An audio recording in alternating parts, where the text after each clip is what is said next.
So we have the Fed's decision to continue tapering. Some say the Fed's monetary meddling is only hurting the economy. I want to bring in Ron Paul, who's with us now. Dr. Paul, what do you think of this decision? Well, I don't think it's any new, no surprises. They still believe in monetizing debt, which is a real culprit. They still believe in manipulating interest rates, which causes a lot of problems.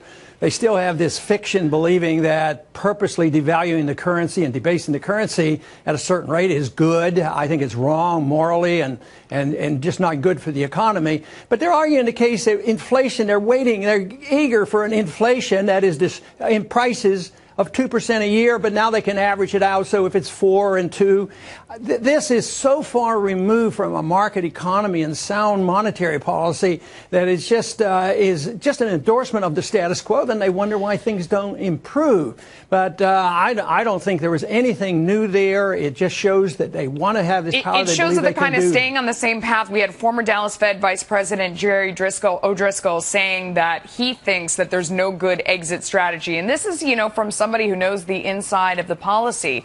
Does that concern you? How do you think the whole thing plays out?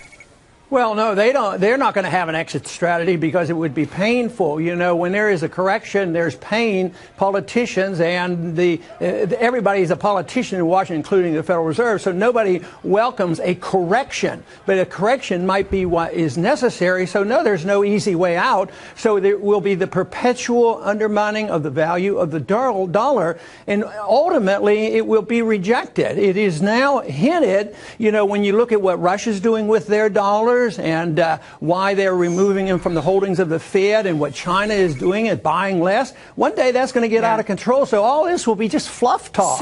And all this, and the statistics are so wrong too. When they talk about unemployment and they're talking about 6.5 versus 6.2, everybody pays attention to that. Real unemployment is probably between 15 and 20 if you count all the underemployed, if you count all the people that dropped out, and they're worrying about 6.5 and 6.2 and giving the Fed more leeway. What do you think is the proximate bubble that's coming our way, do you think, or the biggest headwind that we have coming? I mean, we were talking about the fact that we have negative real interest rates in the past. When that's happened, we've seen runaway inflation, or we've seen the housing market bubble. Do you think we're seeing a bubble right now in stocks, or what do you think is the biggest danger right now of what the Fed's done?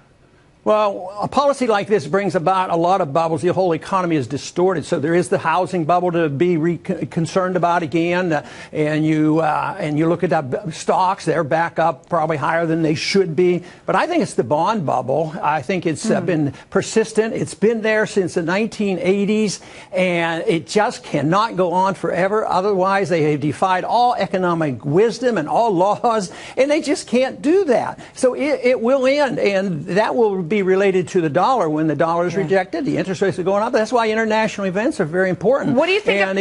What do you think of Steve Forbes' idea to just get out hard and fast right now? Well, I tend to agree with Steve. It's politically difficult. I know it's not going to happen, even though I essentially have taken that position. But no, the politics of it is it's like an addiction, like it's drug, and who wants to go cold turkey? Yeah. No, they don't. The symptoms are rough, and that's why those of us who argue for good monetary policy say, well, you mean you would purposely bring on these symptoms? Well, yeah, because the symptoms that'll come when the symptoms come of a dollar crisis. That's much, much worse. Ron Paul, thank you so much. Stay right where you are. We're going to come back to you in just a moment. Let's bring